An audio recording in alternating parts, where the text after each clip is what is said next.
Let's deal with the first one. The one's on our minds right now, what's happening to Breonna, what's happening to Aubrey, what's happening to George Floyd. Number one, the police who killed Floyd, 18 counts against him, should have been working in the first place. Police have something called sovereign immunity. They have the right to do unseemly things without any prosecution. They should have been arrested the time they killed him. In Chicago, the Laquan McDonald case, a young man was shot 16 times and killed. They held the tape back 400 days. The killers were still working while he was, after he'd been killed. Found out that they held the tape back, they had the tape, they held it back, and the policeman, Van Dyke, who was arrested, first time police had been arrested for killing a black in 50 years in Chicago, 50 years. When the police went to jail in Minneapolis, first time police had been in jail in the history of Minnesota for killing a black. It said something about the insensitivity. Also, 96% of the police don't live in Chicago, don't live in Minneapolis, they live outside the city. Police should live in the city and teaching environment, they should be next door neighbors. A honeybee gets nectar from a flower. Then this flower, it drops pollen. When it comes back, the flower lives, it regenerates the flower. So nectar here, pollen in the suburb, you kill the flower. So police and teachers should pay taxes here, work and go to school here. That's a factor. The other thing I thought to be rather unseemly about this pandemic, 1,000 Americans are killed by police, 1,000 are killed by police a year in America, 1,000 a year. As a matter of fact, when 493 police who killed people, they got less time than Mike Vick did for dogfighting. They have something called sovereign immunity, where when they kill someone, they have all kinds of things, and this state must end sovereign immunity. Talk about Jonathan a little bit, sovereign immunity. Well, on the sovereign immunity, we recognize police have a difficult job, and there's something called suicide by a cop, where somebody may be frustrated at life and turn around and a cop draws their gun out of safety, intentionally trying to provoke to be killed. So there's some discretion. But now we're looking at something specifically in Minneapolis on tape, recorded by a 17-year-old young lady that we must keep in our prayers, who was simply going to the store with her 9-year-old niece. They did not know what else to do because a policeman was stopping her from approaching a man being killed. That child is traumatized today. She's afraid to sleep, to go home. Her mother says the child has anxiety. Let's keep them in prayer. But you asked 3 questions. One on how did we get here? It's a pandemic season where people have been cooped up inside. They see the end of their money running out. They see high levels of joblessness, unemployment. 20 million jobs have vanished. 46 million people are now unemployed. Children are uncertain about their future. So there's a level of uncertainty. But prior to this pandemic, the average American could not put their hands on $500 by the end of the month if they needed to. People were living beyond their means. Just last year, we saw government workers going to food lines after 2 paychecks missing. So Americans do not have enough to make it. That sets the general condition. This is the first generation that will see their standard of living lower than their family standard of living. This generation of young people have been struck hard 3 times. When the internet bubble burst the first time, the second time when the mortgage collapsed, and now with this high level of joblessness. Our children that are in the class of 2020, my youngest child just graduated high school yesterday, a Zoom graduation. It's rather cruel that they weren't able to be celebrated in a fashion. And now many more have gone thanks to the work of civil rights and the beautiful feature of Muhammad Ali, have more integrated in culture and sports and athletics. So this generation that's not going back to a level of racism and this level of inhumanity, and combat that with someone up top spewing words of venom and hatred, and the children are naturally revolting. I'm thinking in the midst of all this, we're going to see the greatest generation that we've ever had in America. I find these children that are hitting the streets in Minneapolis, that's more whites in the streets than black. In Australia, to Sydney, to the Pope speaking out against this. I think we're in for the greatest generation. And then I'll have my father answer the third part, how we got here, you know, what is it, the history of it, how did we get here, and what is it that we can do? Because there are specific things. We're gonna have to form a new America. We need to talk about a new big deal that includes all Americans. These children need debt relief. They're postponing their life decision to get married, to buy a house because they have too much debt. We need to go into the black box of the credit score. Who creates a credit score that locks us out of the market and can also be used to lock us out of Fortune 500 corporations because they said our credit score was too bad? Well, I wish people around this country and this world would look at St. Stephen in the poorest zip code in one of the richest states in the world here in Kentucky. I mean, they treat horses better than they've treated black folks in the state of Kentucky, and that's a shame. But out of the poorest zip code in the great state of Kentucky, you have built a community and revived a college and recertified an African-American college, and that's simply because you have a belief. And when people come here, they'll see 9th Street, which is a hard dividing line I see this morning. Everything is blossoming on the other side of that ridge. We need to make sure the capital can come this way and they don't condemn our housing. And I saw what they did over there on that public housing to gentrification coming over here. I'm like, who vacated all the public housing in Louisville? So we've got work to do together, Reverend Crosby. Reverend Jackson, thank you so much, Brother Jonathan. The Kerner report said that the same solutions that Rainbow Push has been advocating for years is the only solution. But we voted for Nixon, and he took George Wallace instead of Henry Wallace political agenda. And what happened? How can we get back on course? You see, part of we acted as the civil rights movement started in 1955 when Dr. King and Rosa Parks emerged. Right. Between 1880 and 1950, 5,000 blacks were lynched. No cameras.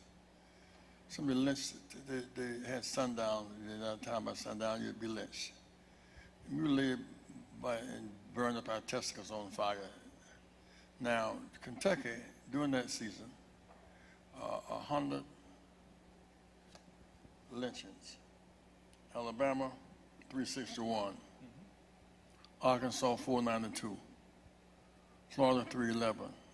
Kentucky, 589. Louisiana, 168.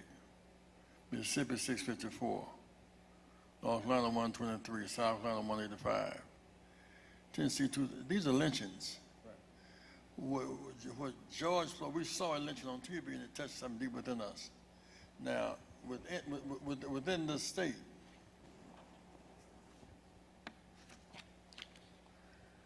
Fulton County, 20 lynchings.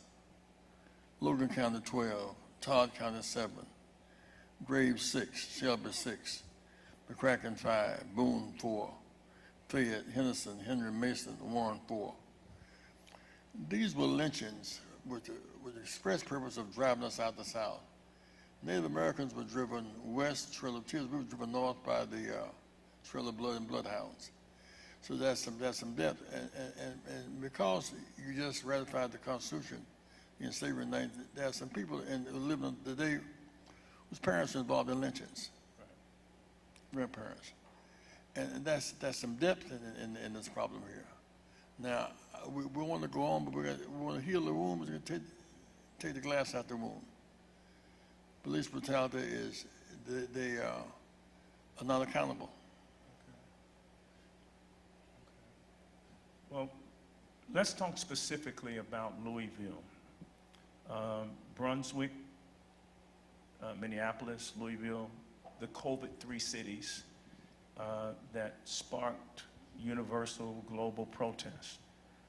What specifically, based on your analysis of what happened to Breonna, what policy recommendations do you see that we need to implement here in our own city? Let's talk a bit about Ken Walker's being charged and the 3 police. Specifically, this trilogy, if you will, of what happened in Louisville with Miss Breonna Taylor and her boyfriend, Ken Walker. The judge had granted a no-knock order from the police department. And somehow or another it escapes and goes around your police commissioner. This was between a judge and the police.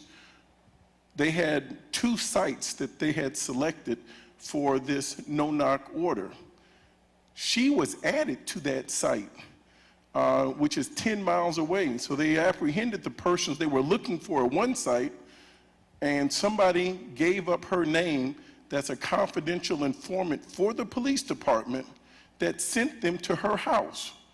The police department, Fred Hampton, the police department should explain why was her name even offered, your name, my name, anyone's name could have been. So that was 12:40 when they knocked in her door. Now, I don't know about you, Reverend Crosby, but after midnight, I'm sleeping real hard. So they said they knocked on the door, which is a lie. I hate to use that word in this church, but it's not a prevarication. They were lying, and thou shalt not lie. That's 12:40. By 12:43, they're shooting at Breonna. 12:48, she's dead. Her boyfriend, Ken Walker, shot whom he thought was an intruder because they did not identify themselves, did not ask to come in. They just knocked the door down, and by 1 a.m., he was charged with attempted murder of an officer. So in 20 minutes, we saw them not only breaking the door, but 12 minutes after she was killed, they're charging him. Now in Minneapolis, and then insult to injury here in Louisville, it's been going on 90 days. They could charge that young man in 12 minutes, and now 90 days later, they're still asking for information. We don't buy that. Justice delayed, as Reverend Martin Luther King said, and my father reminded me, is justice denied. The delay is the pain which is adding to the suffering. That raises a couple of points here. Number one, we went to Minneapolis. We first went to the Attorney General, then the governor, and the county prosecutor, and then the mayor in that order. Because the Attorney General had the power to, in fact, bring charges, not the mayor.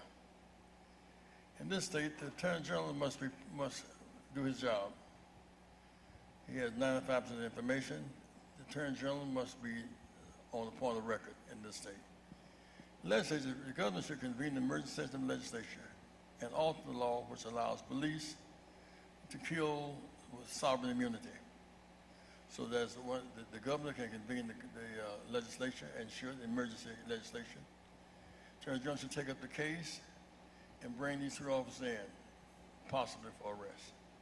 Let's go a step further. When you look at what happened in Minneapolis, when the Keys got the case, the Attorney General, he brought the 3rd degree down to 2nd degree. He had 4 police arrested. First time in history, Minnesota police has been arrested for killing a black in history. So the Attorney General in this state has an obligation to act, not delay. The governor can act in terms of convening the legislature to make some moves that have not been made. I also like to think that in this case, we want to do 3 specific things in Kentucky. Number one, lynching should be made a federal crime. Lynching a federal crime. For a whole century, we tried to get lynching a federal crime, and now only one senator holds it up, Rand Paul. I apologize. People from Kentucky should have prayer vision from his office every day until he signs the bill. Right. The one senator holding up lynching as a federal crime, Rand Paul. He has some obligation, and he's trying to hide behind technicality. Kentucky can make a major step forward by making lynching a federal crime. Secondly, besides being a federal crime, you also, your legislation can remove from police sovereign immunity. When they kill someone, they must face the charges. They have no right to live above the law. Thirdly, every state should have a hate crime legislation for the student loan debt reduction, and then deal with disparities. I'm talking about disparities for a minute, Reverend. Reverend, whenever I'm in your presence, you are primary source history, and I always ask you a question about Martin Luther King. So let me give you my Martin Luther King question since you're here. How do you think Dr. King would respond to what is taking place in terms of the foment of revolt and revolution in light of all that is happening? How would Dr. King address this? He said, Victor Hugo said, in effect, people will steal in the dark. Who creates the darkness is the problem. Let's look at Louisville for a moment.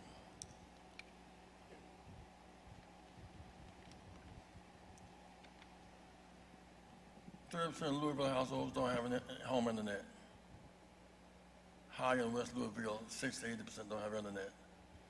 How do they deal in distance learning?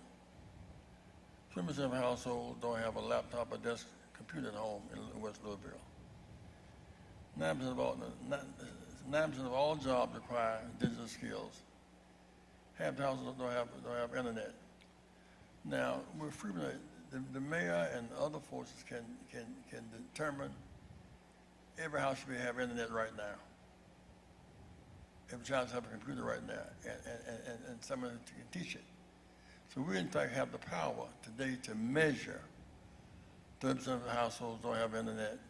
Louisville, West Louisville, 80% don't have internet. You can't keep in America today without internet. And laptop, desktop computer, so that can be measured. So I think that those who are protesting in this state must put some of their weight behind Rand Paul and the lynching legislation, which she should support. Given the history of Louisville, of Kentucky should apologize not for slavery, apologize for lynchings. 100 Native folks lynched in Kentucky just because they were black. Drove whole towns into oblivion. Drove into deep dark West Louisville and then on to Chicago. So I'm saying that one, we should, the federal lynching, anti-lynching legislation should be supported by Rand Paul. Secondly, we should have an obligation to have hate crimes on the books in Louisville. The guy in Georgia that killed Aubrey, instead of him and called him an N-word while he was dying, Georgia doesn't have a hate crime bill, so they cannot own it. There should be a hate crime with federal anti-lynching legislation as the backbone. Third thing, it seems to me we also have to deal with this. We survived the part, we must learn to live together. That's a moral obligation, an emotional obligation. We built a country on race supremacy. Slavery said white people are supreme, black people are inferior, 2 and 4 and 6 years. You look at the data in Louisville, there's a supreme and inferior. That's ungodly. I'm going to share this information because I think people have some. Louisville, the median black family income in Louisville is $35,000, white 61,000. Blacks earn 58% of what white families earn in Louisville. Average white man earns $2.7 million over a lifetime, blacks 1.8. Louisville, black poverty is 29.8%, 3 times white poverty, 10%. Business ownership, 2.4 businesses black owned in Louisville, 22% of the households are black. 73% White House in Louisville own their own homes, 36% for black.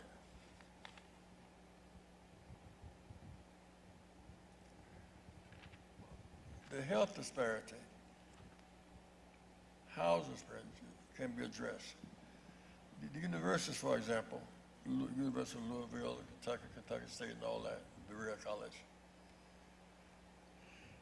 should set aside X number of targeted summer school program. Every child in Louisville should be in summer school and college in this area. Kids that go on the internet, put laptops on the first time. We target basketball players, we bring them in. You know what I'm saying? So what I'm saying to you today is that if the universities in this state target the blacks in this state, we target for slavery, target for Jim Crow, target for lynching, target for emancipation. We built on the law of race supremacy. That means God would be a racist. And God's not a racist. Race supremacy is a man-made idolatry that's not of God. And therefore it is not so. There's a revolt around the world where people are saying enough of this is enough. So there are three pandemics, the health issue, race, and poverty. The fourth is the religion. Nothing is too hard for God. I know it's tough. It's a heavy burden. You march, and those who are marching must march with your mask on and distance, because the corona is killing 110,000 people dead and rising. So I'm saying to you today in this state, number one, as you march nonviolently. And march nonviolently. Nonviolence is strong, not weak. How can I put this, Tevin? Violence is diversion. Running folks on police brutality, you folks on a burning car. Furthermore, not only is it a diversion when you're violent, it allows the enemy to take the fear, turn into votes. Nixon was lost to Humphrey. When Dr. King was first killed, the first 2 or 3 days, the revolt was accepted. Then it lingered on. Nixon turned the riots into a campaign, law and order, which is what Trump is trying to do today. Right. So nonviolence keeps the focus on the main thing. You look at the number of blacks in jail in Louisville, 60%.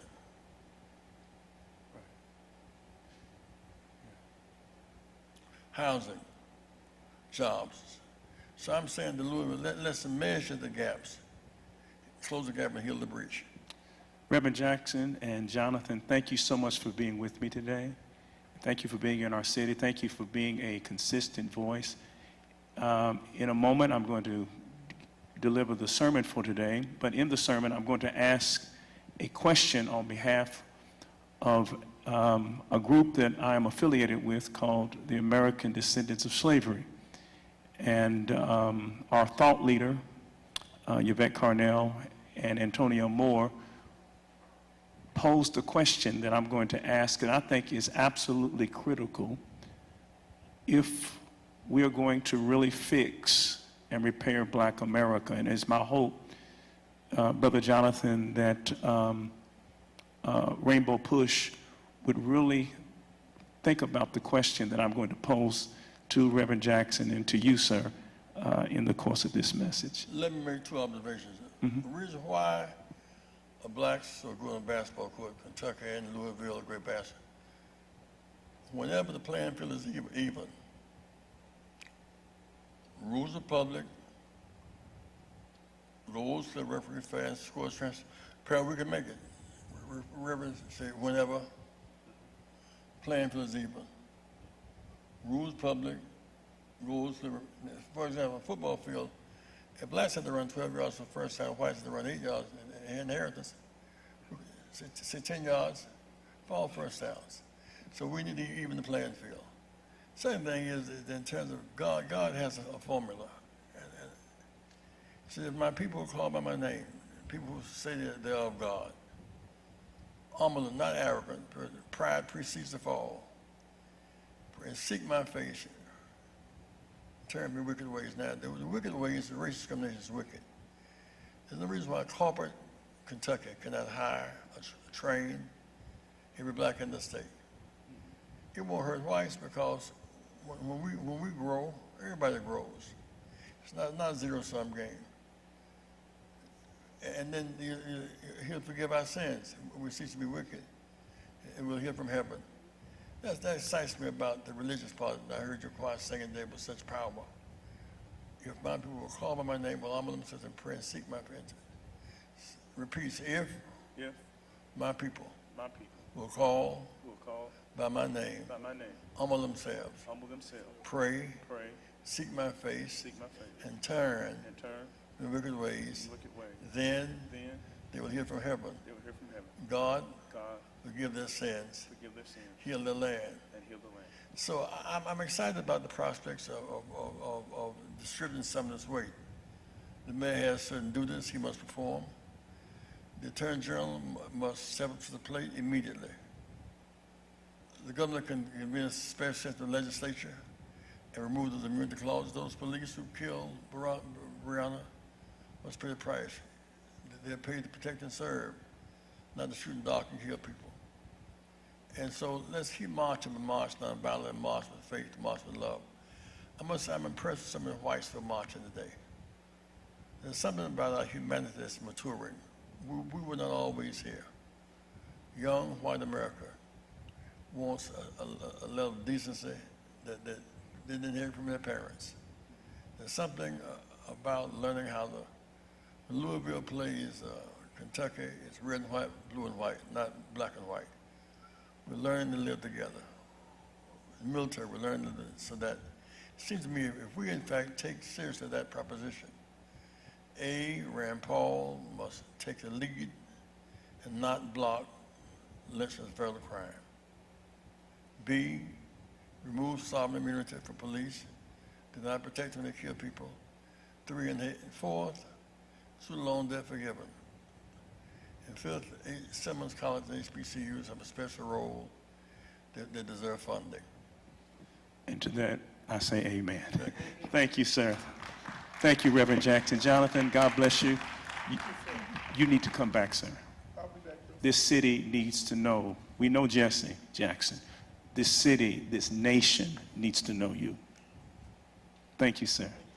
All right. Which one we sing, Reverend?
I want to thank you. Wasn't it a treat to have Reverend Jackson here? My God, has been on the battlefield for justice so many years, and we are so thankful that he is with us to impart unto us perspective and so much wisdom. And he has two good ears. That's what I like about Reverend Jackson. He listens, and he is, like all of us should be, he's an ever-growing Reverend Jackson. And so thank God for him and his son, Jonathan, who is just absolutely phenomenal. I want to share some words, a thought from the Word of God, from the Bible, about what's happening in our nation and what's really going on. Why do we keep coming back to what we're experiencing? I thought someone said that we have moved beyond race, that we are post-racial. Well, apparently we can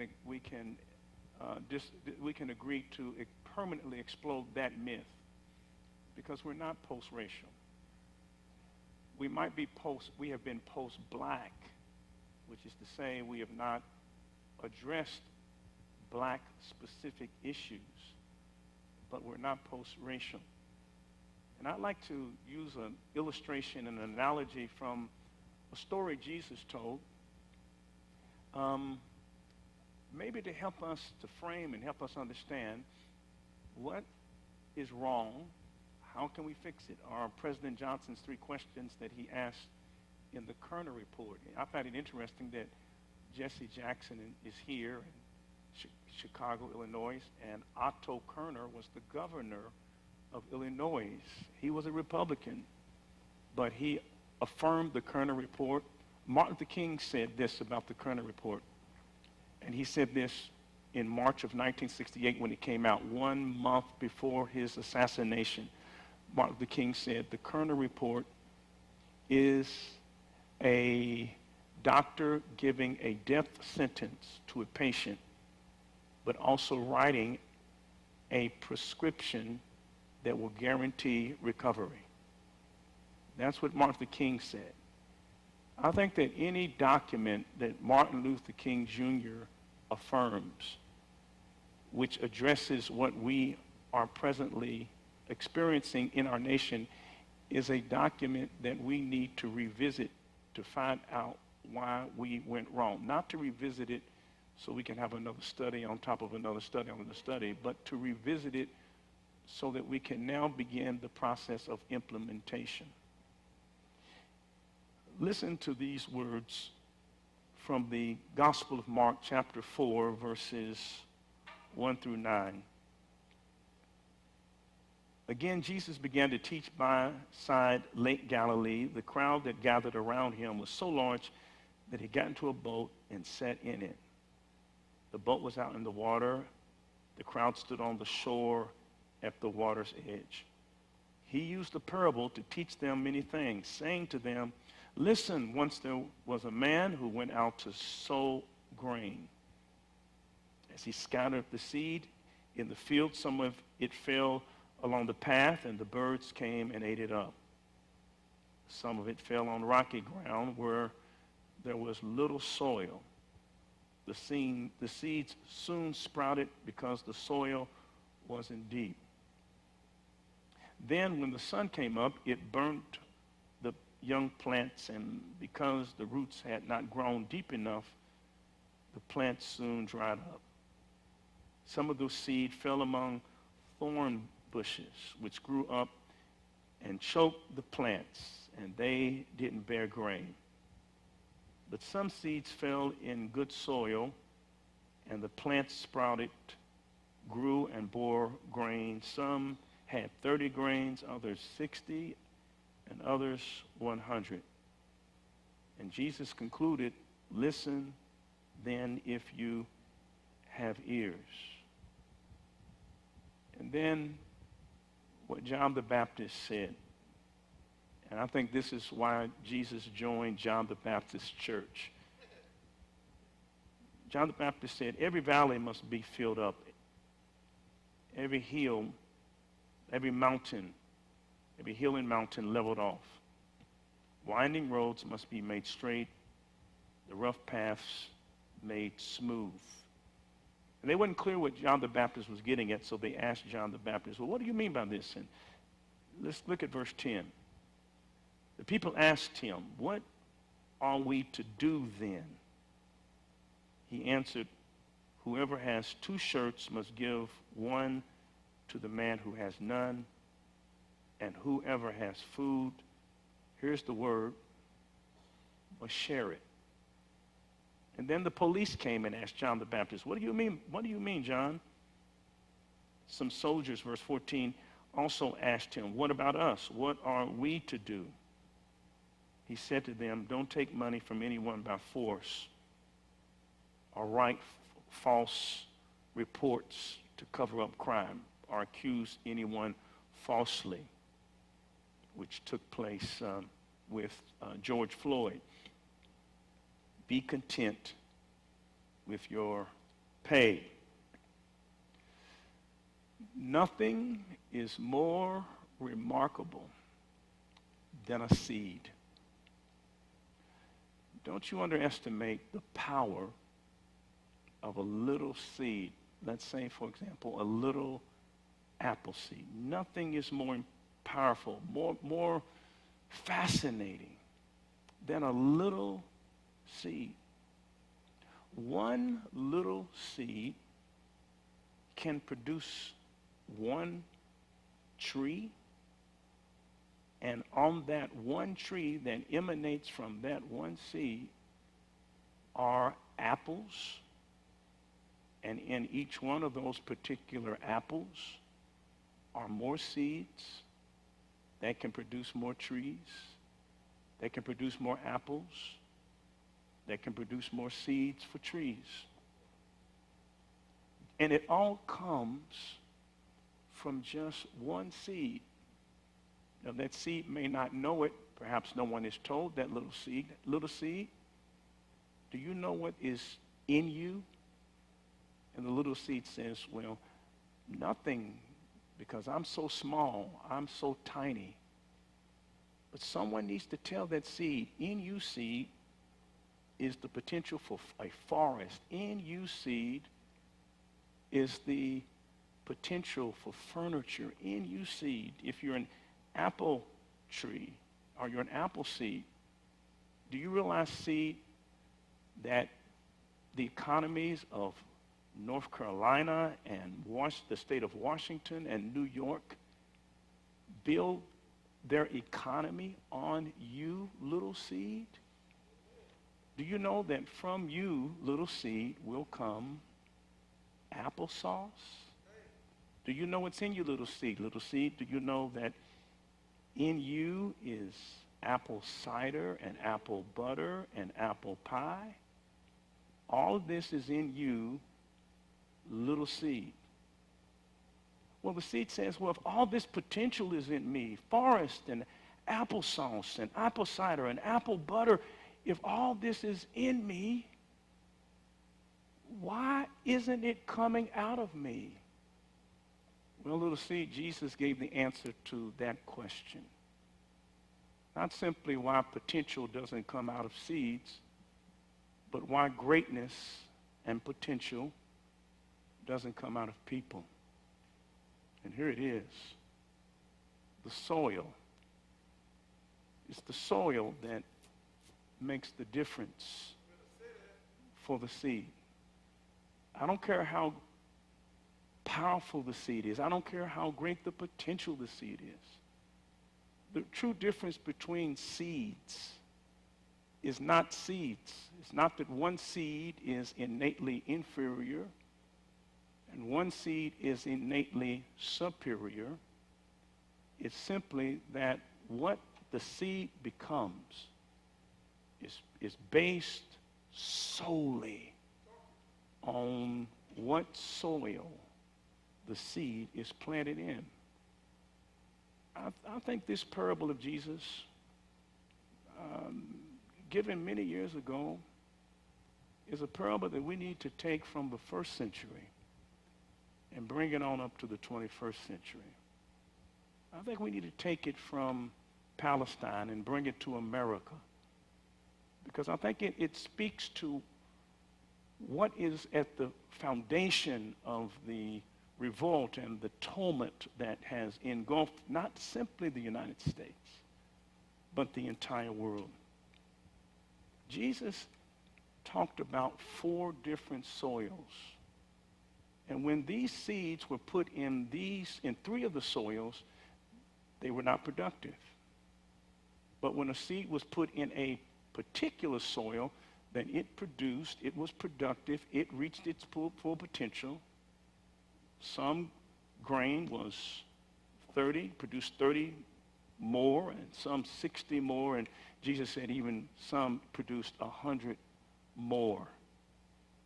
But it was all based on the soil. The soil determined the destiny of the seed.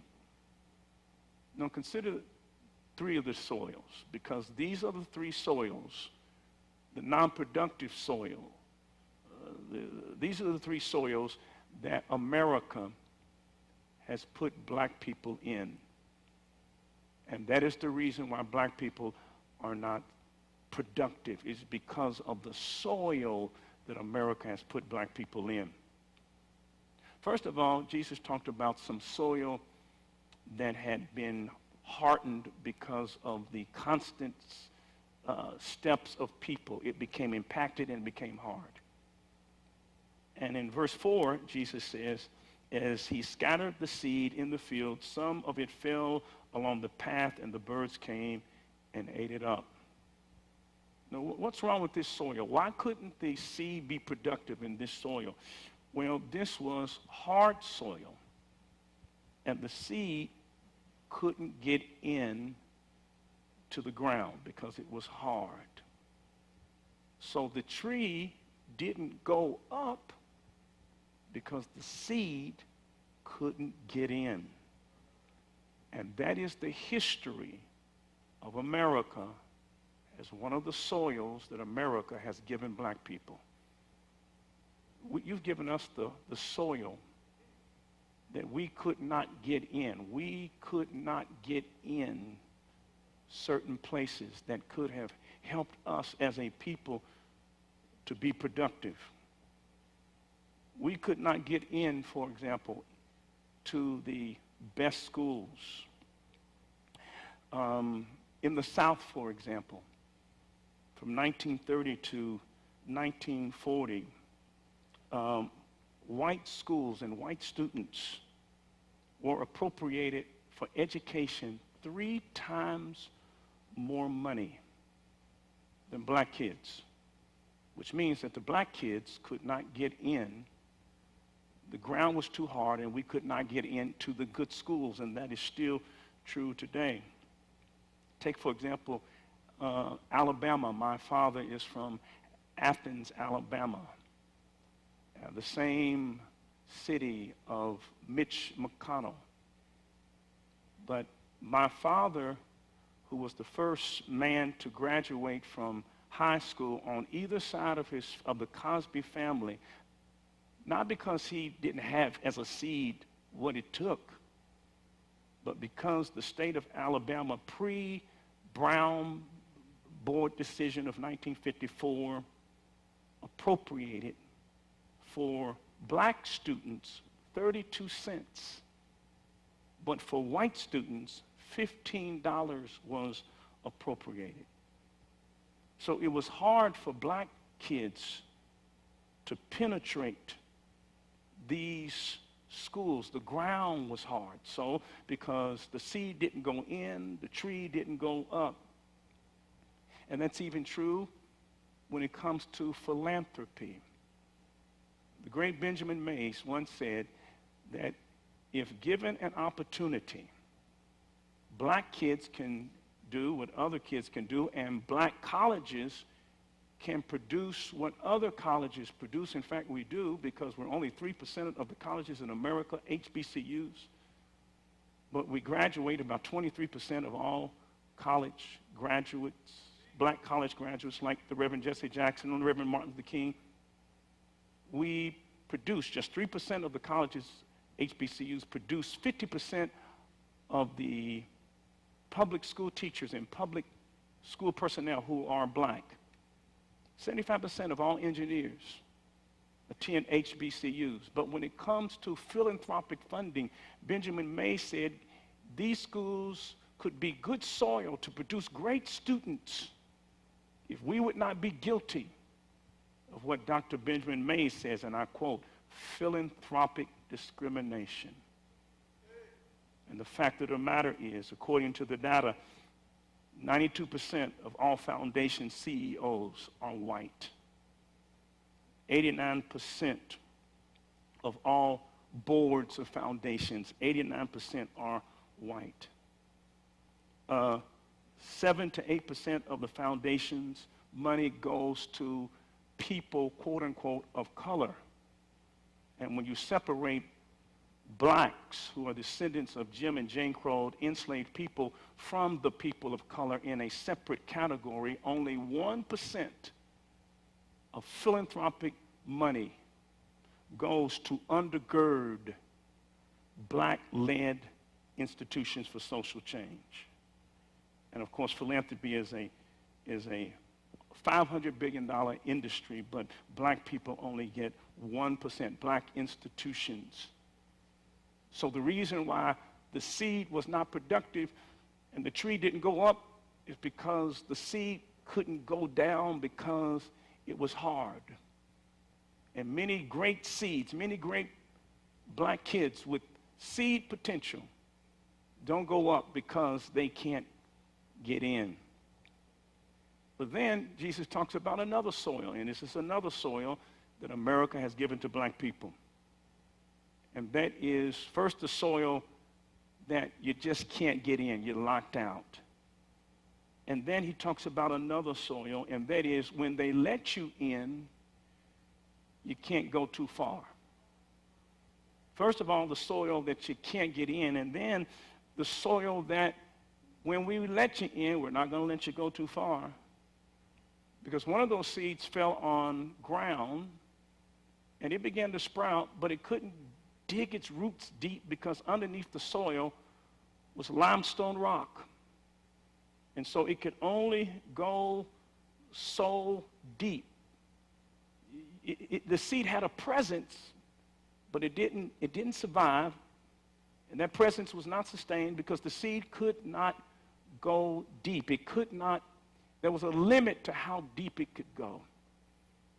And that's the soil that America has given to black people. We can't go too far. There's certain positions and certain opportunities that black people are restricted from.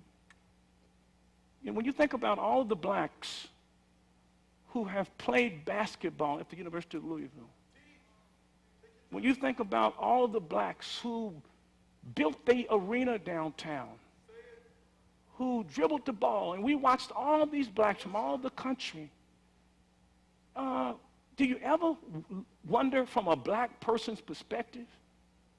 Okay, first of all, you wouldn't let us come to the University of Louisville. We could not come to the University of Louisville until the 1951. And then it was not until the 1960s that black players could then play. But in all of these years, with all of these black people, when has there ever been a black coach at the University of Louisville? When has there ever been at the University of Louisville a black athletic director?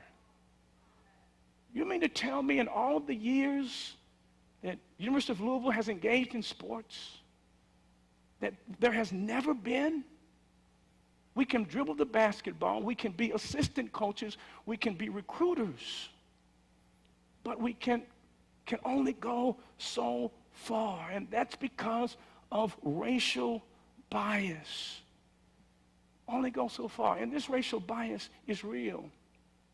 We're perceived as not having the competency. No, it's not that we don't have the competency, simply that we don't have the opportunity, because you have put us, black people, in soil that's too hard, we can't get in, or shallow soil. When we do get in, there's a limit to how deep and how far we can go. But then Jesus talks about a third kind of soil, and that's the crowded soil. In verse 7, he says, some of the seed fell among thorn bushes, which grew up and choked the plants, and they didn't bear grain. In other words, here is soil in which there's a lot of diversity in the soil. And you know that if you're going to have vegetables or anything, you got to weed the garden. But in this soil, there is diversity. There's a lot of different seeds. And every time the seed tries to get some nutrients in the ground or some water from the sky, that seed has to share it with the weeds. So it's not really developed. And I would submit to you that one of the problems that black people face is that as America continues to open up its borders, and that's good, but as we continue to open up our borders, black people find themselves often displaced when it comes to jobs. We have redefined what it means to be black. At one time, blackness meant that you were a descendant of enslaved Jim Crow, Jane Crow people. We don't use the word black, or as they used in the 60s, Negro. We talk about people of color. The great Yvette Carnell recently said about Breonna Taylor that the reason why Breonna Taylor was killed, and I want you to hear this, the reason why Breonna Taylor was killed here in Louisville, Yvette Carnell said the reason she was killed was because Breonna Taylor was not the future of Louisville. And when you're not the future, you are disposable. Our own city has a plan. The Chamber of Commerce has a plan called Welcoming Immigrants for Community and Economic Growth. And it's a plan to attract immigrants to our community. And this is not a xenophobic, anti-immigrant message. But this is calculated. Louisville knows, and every city in America knows, that it must have a workforce if it's going to compete, a competent workforce. In order to bring industry and businesses to the community, you've got to have a workforce. And so instead of having some report like this with GLI for the American descendants of slavery, those who built the country, who have been here since 1619, instead of investing in black people who have always been here, when you look at investments, we have written off the Breonna Taylors. They do not matter for the future of America. And you see the signs all over the place.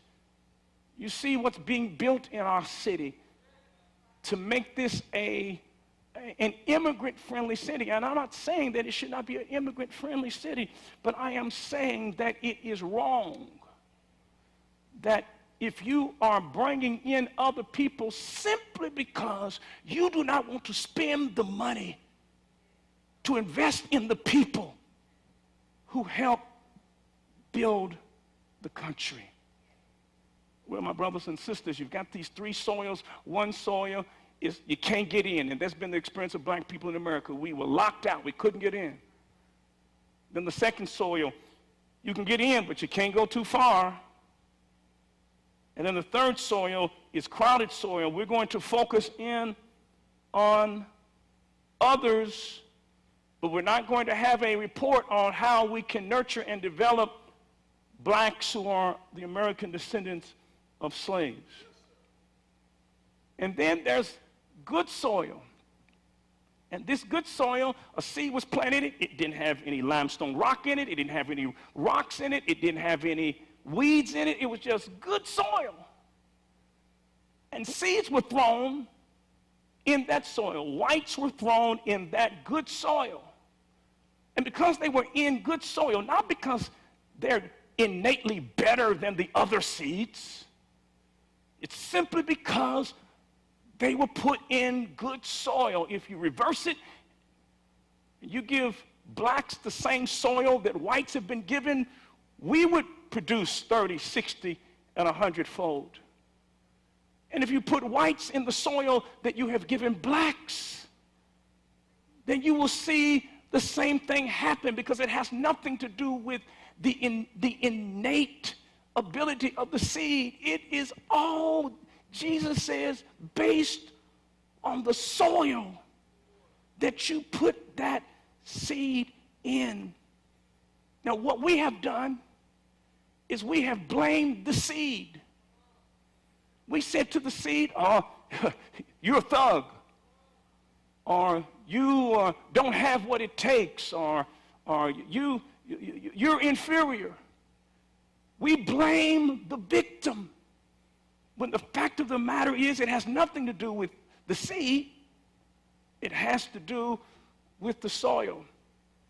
And the dilemma for white America is that white America is totally oblivious because we have not been taught. We have mythology and not history. We have a sanitized version of our history in America.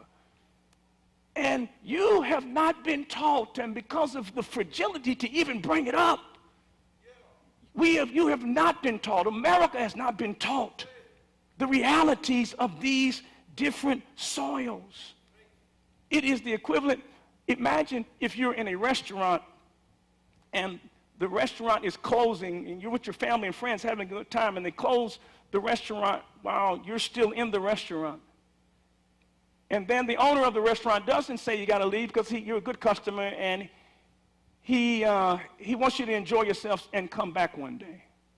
But he closes the door, and then he takes the sign that's on the door, it's a two-way sign, and he turns it around, and on the other side, for people on the outside, the sign now reads, closed. But if you are in the store, if you are an insider, because it's a two-way sign, guess what you are seeing? Open. And the reason you see open is because you have always been the insider.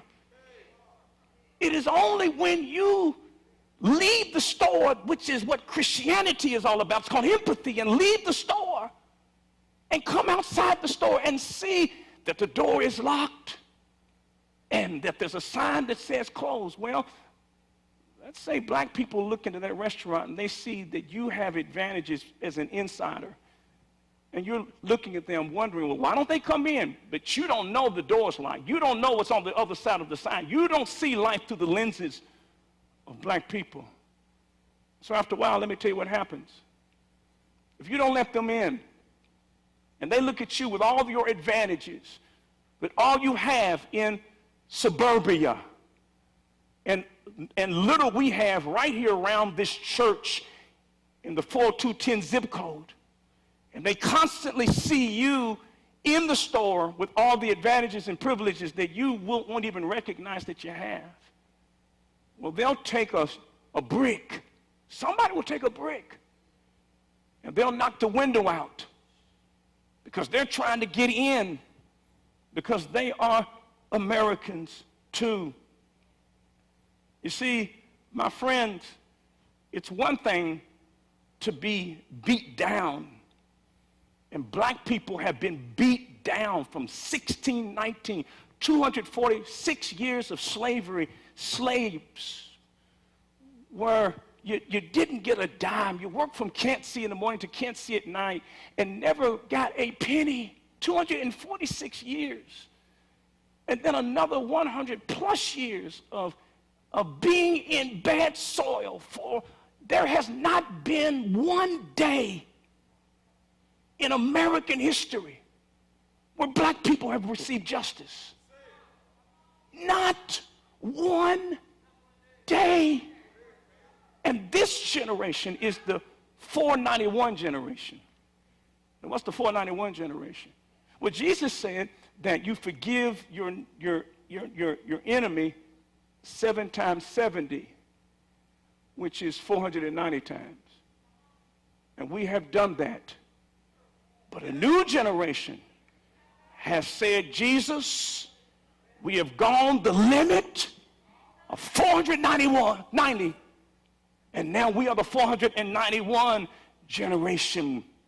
And judgment comes down because we have been beat down, listen to me, by policy. And we have been beat up by police. It's one thing to be beat down, no jobs, no opportunity, no path to upward mobility. That's being beat down. And then when you finally become the only city in America that has an HBCU to make a comeback, no city has ever made a comeback. And Simmons has made a comeback with 90% of our student body Pell Grant eligible, 100% black students, primarily poor. And this president of our school for 15 years did everything right, got the school accredited, no scandal, no financial impropriety, squeaky clean.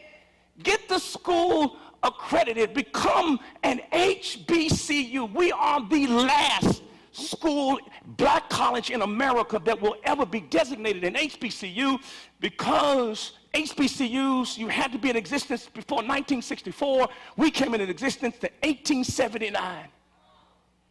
We never closed, and we got the school accredited. When we got it accredited without one dime of philanthropic dollars. We did it with church nickels and dimes, like we have to build our own institutions. And then you go look, if you will, Wave TV did a report on it. Go look at the contrast between the school right across the street, which is a great school with a great president. And it's just Reverend Jackson said, it's not zero-sum game. But when you look at their new athletic field, and then right directly across the street, we have nothing because of philanthropic discrimination. You see, my brothers and sisters, if you really want to know what's really going on in our country, then just look at the word Minneapolis. Have you ever just thought about the name Minneapolis? Minnie, the Sioux word for water, because Minneapolis is right there on the Mississippi River. And then Minneapolis, polis, the word polis is the Greek word for city. Annapolis, city of Anna, wife of Lord Baltimore. Indianapolis, polis, city of the Indians. Minneapolis, city on the water. Sioux word, many for water. But have you ever stopped to think about what other words come from polis? Let me give you 5 words. One word is from polis, Indianapolis, because this is what's going on in Minneapolis and Brunswick and Louisville. But it's all about the polis, the city life, which is what Plato called in his Republic, who gets what? It's about the distribution of wealth. That's what polis is about. First politician comes from polis, polis. You see it in the word. And then here's another word, politics, comes from the word polis, politics. Here's another word, policy, comes from the word polis. Here's another word, police, comes from the word polis. And here's another word, and that is pols, come from the word polis. Now let me tell you how Malcolm X would say it. Malcolm X says, be careful because you're being bamboozled, you're being run amok. There's a shell game going on because you got to be very careful about what's really going on here. You see, we think that it's number 4. We're focusing on number 4. We're focusing on the police, and the police were cruel, and the police were inhumane. I'm not minimizing what they did, but you need to know the story of George Gray. You need to know that it all started because he was trying to get, listen to me, just $20. And that's where it all started. It all started because he was trying to get $20. He didn't have anything. And that doesn't have anything to do with police. He would still be alive if we had good policy. Because if he had to go get $20 because he was unemployed, and not only that, he was, you got to get this, he was a black man who was real dark, and he was real big, and he's broke, and he's unemployed. Now, you see those 5 P's, what we've done is we want to put, and you got to be careful, we want to put the emphasis on just one of those P words, and that's number 4. We want to put it on number 4, but let me say to you that what is most decisive is not number 4, but the other 3s that got to Brother Gray before number 4. In other words, he was a black man, unemployed, with COVID-19. It's almost like he bore the sins of the world upon his body. It's almost like he is Christ-like. He's got all the sins America has inflicted upon black people is found. He was crucified. He was wounded for our transgressions. All this is in him. And you think it was just the police? Well, let's look what happened. Suppose politicians had not been playing politics and had good policy for him. Suppose, for example, he had been given reparations, which we deserve. We deserve reparations. If you steal my car on Monday and get saved on Tuesday, and you're still driving my car on Wednesday, you were not saved on Tuesday. The fact that you're saved on Tuesday is that on Wednesday, when Wednesday comes, you bring my car back full with gas and washed. That's called repair. That's called bringing it back to the person that you stole from. So consider, if you will, the politicians didn't have policies for him because they were playing politics, and big money's in the politics, and they're looking at the big bikers and the big donors instead of people like him. And then you put a man in a situation where he's desperate and he's sick, and then he goes and he has to survive. And in fact, he was already, in a sense, he was already dead before the police killed him. Because he was dead because of policies, and he was dead because of politicians, because he was not given, like so many black people in America, was not put in good soil. Everyone's talking about coalitions. I get it. And everyone's talking about people of color coalitions.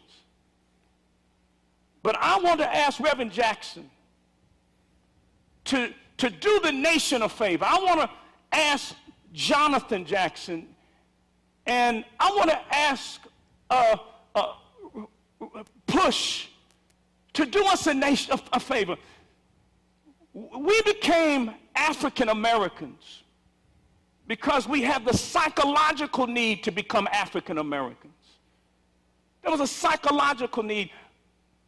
But for politics, we have to become what Martin Luther King Jr. called us. For politics, I understand the psychological need to be African Americans because we were made to feel ashamed of our Africanity. I get it, and that influenced me. But there's also, not just in terms of the psychological need, there are some basic policies that we need. Dr. King said in his book, Where Do We Go From Here? Dr. King said who are we? We are the descendants of slaves. We are the offsprings of noble men and women who were kidnapped from their native land and chained in ships like beasts. We are the heirs of a great and exploited continent known as Africa. We are the heirs of a past of rape, of fire, rape, fire, and murder. I, for one, am not ashamed of the past. My shame is not for those who became my shame is for those who became so inhuman that they could inflict this torture upon us. But we are also Americans. Abused, scorned, though we may be, our destiny is tied up with the destiny of America. We are Americans, and we have never been repaired. Never. That's the problem. We have never been repaired. We picked the cotton. We made America great. We were segregated. We have never been repaired. And I would like to suggest that before we deal with any other group's issues as paramount, before we deal with other groups who have legitimate justice claims, that there would be a movement. If you are really our ally, if you can march with us in the street saying Black Lives Matter, then get behind us first. When you button your shirt, if the first button is in the wrong hole, the second button will be in the wrong hole, and the third button will be in the wrong hole because the first button was in the wrong hole. And the first button we must get right is America's original sin. And that is what we have done to black people by putting black people in soil in which the seed could never be productive. Fix black people. Yes, our LGBTQ brothers and sisters need to be fixed. Yes, people who are brown need to be fixed. But first, fix Black America. Fix us. And take some of the soil that white America has enjoyed for centuries and bring some of that dirt. And don't be guilty of saying, this is how we're going to fix it. We're going to take a few seeds and we're going to bring them over into white space in a false thing we call integration. And we're going to bring them over into white space so we can say, see, we've got diversity, while you leave the masses of the seeds in soil that they could never be productive. Well, since you don't want to give the masses opportunity in your space, well, take some of the dirt that you have accumulated and get some bulldozers and bring some of that good dirt down to this community. U of L, University of Louisville has dirt. They raised $1 billion for them. Bellarmine has dirt. UK has dirt. Spalding has dirt. Give black people some of that dirt that you take for granted so that our seeds, our kids, can have the same opportunities that your kids take for granted. And if you think that I'm not with Jesus, then Jesus and join John the Baptist Church, because John the Baptist said this in Luke 3:5. He said, every valley must be filled. In other words, people who are in the valley, we want them to come up. We want the valley to go up. And then he tells you how the valley's going to go up. It's not going to go through prosperity gospel. It's not going to go through praying. It's not going to go through saying hallelujah and thank you, Jesus, and speaking in tongues. What's going to make that valley go up is some of that dirt that is on the mountain must be taken from the mountain and given to the people who are in the valley so that those seeds can have an opportunity to become the doctors and the lawyers and the engineers and the electricians, so those seeds can have an opportunity. And if you don't think this is about economic justice, then you have not read what it said. Because it goes on to say in the next verse as I close, the people asked him, well, watch this. What are we to do? Stop here. What are we to do? You told the mountain with all this dirt to fill in the valley. What does that mean? Because you got all these folk. We're going to have all these meetings. I was in a meeting with the business community just the other day. It didn't work out well. Because, what does all this mean? What are we going to do? You know what you're supposed to do. Quit playing games. You know what you are supposed to do. He says, people asked him, what are we to do then? And this is what Jesus said. Whoever has 2 shirts must give to the one that has none. Whoever has big endowments, because black schools like Kentucky State, Morehouse, and other black colleges have been locked out. Arkansas Baptist, those of you who had, 2 shirts, give to the man who has none. Whoever has food must share it. But listen, as I close, when you share it, don't act like you're doing us a favor. Because the dirt was always ours in the first place. And you will never get America right. You will never fix America's racial problem in Louisville, Brunswick, Minneapolis, Chicago, until you give every seed in this country good dirt that you take for granted so that they too can grow and become everything God intended for them to become.